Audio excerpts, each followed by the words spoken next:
Hello, my name is Rich Howard, owner of Architectural Builders Supply. This video is to bring you a closer look at the Bommer number 4010-3-652. Here is the hinge. This is a single acting spring hinge from Bommer. It is the 4010 series. Adjustable spring tension, non-template holes. Available in a variety of different sizes. This is a 3-inch size, which will correlate to a door thickness requirement, a width and height requirement limitation as well. Then the 652, that means satin chrome, but it also means that the item is made in steel. It's a steel-based hinge with a satin chrome finish on it. Okay. The 4010 is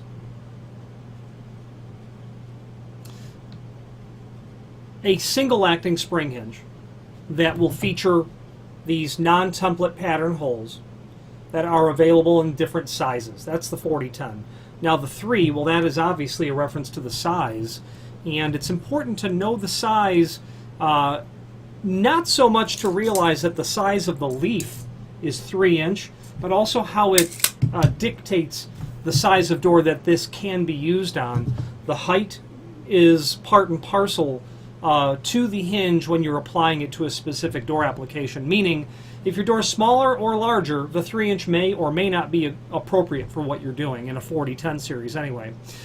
Talking about the dimensional properties, there's a link below this video to a document called Template where you can pull up the dimensional properties. You'll be able to, again, see that 3-inch height.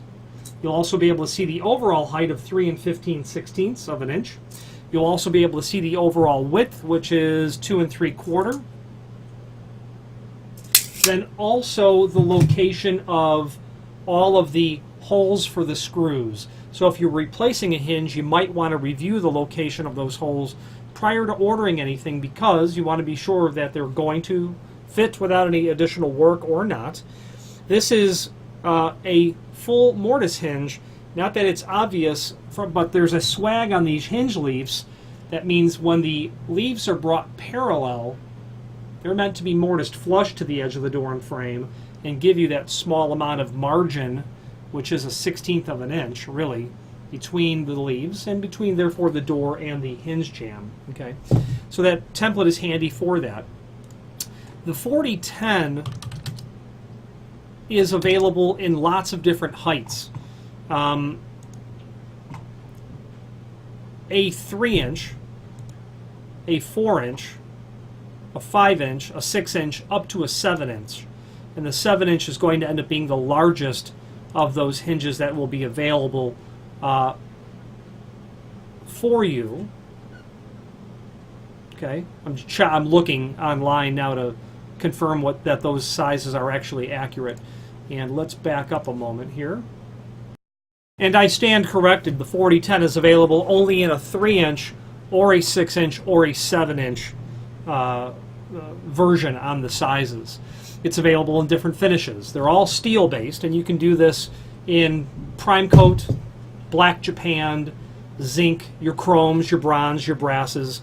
We don't list all of the finishes available potentially from Bommer on the website, but the prime coat, the satin chrome, the bright black japanned will be there as well. Let's take a look. And zinc, so 4 options: chrome, a satin chrome, zinc, bright black japanned, or prime coat are all listed. Other finishes can be done. Simply reach out to us and we will assist you with ordering. You might want polished brass or maybe an oil rub bronze. That can all be done. We just don't list them in the site, at least not currently. Now, where are you going to use this? Your door thickness, that's first and foremost. Not thinner than 3/4, not greater than 1 inch. If you've got a door that's thicker than 1 inch, this isn't the right hinge for you. But right in that range, this will prove to be an ideal hinge. If you've got a door that is going to be a maximum of 45 pounds, you'll use 2 hinges. And if you get to 65 pounds, use 3. 2 hinges, 28-inch maximum door width. 3 hinges, 32-inch maximum door width. Okay, that's the guideline. Now, frankly, if you have a door that's 3 foot wide and 80 pounds, frankly, if you were to continue adding hinges to the door, it's going to swing. It's just probably not going to behave very well. You would want to add hinges success in succession at the top, but the problem is you're going to have such inertia. The springs will be so tight to keep the door up that it's going to swing awfully fast into the closed position. So spring hinges, in correlation with what they're designed for, is critical to keep that all in alignment. Because sure, you can hang the door, but is it going to behave correctly? To slow the door down, you got to loosen the tension, which will allow the door to do this, or as it goes through its closing cycle, to actually go into an elliptical sort of cycle to get the door closed. So the guidelines are there for that, to make sure that you're within tolerance of what's being done. Screws are included. Number 7 by 3/4 and a complementary finish, all 8 screws. Being a spring hinge, you're going to get a tension rod and a tension pin.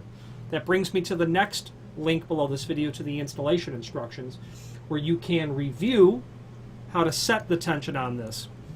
Now, you can set this hinge with the tension collar pointed towards the top or to the bottom. It doesn't matter. It will work either way.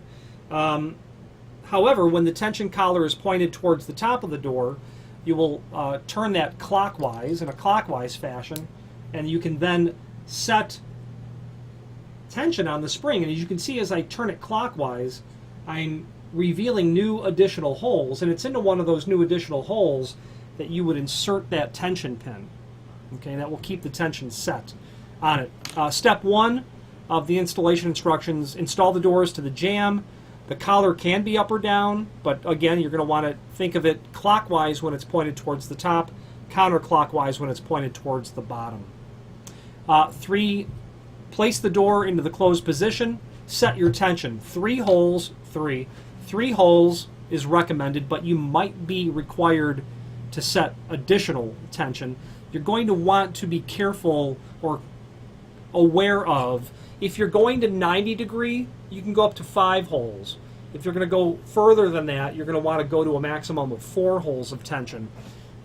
If there is any squeaking or binding, you are permitted to get adhesive, definitely not adhesive, lubrication down in there. You will notice, and it's indicated there as well, lower right hand corner, lubricate between tension collar and nylon bushing, both the upper and lower joints. You do not overset the tension. It will contort the spring, and you'll definitely hear a clanking sound, and that is when you really run a significant risk of the hinge breaking. So if you're getting to 90 degree and 5 holes tension and it's still not working, it's the wrong piece of hardware, so we'll have to work with you on a different piece of hardware. But the installation instructions are there for that purpose. If you do go to 3 hinges, while it's not mentioned here at all, it is a lot better to have 2 at the top and 1 at the bottom, because that top hinge really bears the overwhelming amount of load of the door. It's known that the top hinge carries 70% of the weight of the door. So in a spring hinge scenario, if you're going to 3, you'll want 2 at the top and 1 at the bottom. That will give you the best opportunity for a well-behaved single-acting door. I'm not a fan of spring hinges, and it's because of the obvious reason. They just slam the door shut. To get the door to latch, you've got to set the tension high enough so that the door will not only close but also latch. And if it slams, well, then you release some tension, then maybe it doesn't reliably latch all the time, obviously. However, they do very cleverly solve a problem that might be impossible to otherwise solve, where maybe you don't have a latch. Maybe it's just a door in a garage that you just need that door to close behind you, and there's really not much of a latch. And in that regard, this hinge might be ideally suited for what you're working on. Okay. Now, the name Bommer is quite synonymous with all things hinge-related, and certainly and specifically spring hinges. They're single-acting, and they're much more commonly known double-acting spring hinges under the 3029 series part number are ubiquitous. Often copied, never duplicated.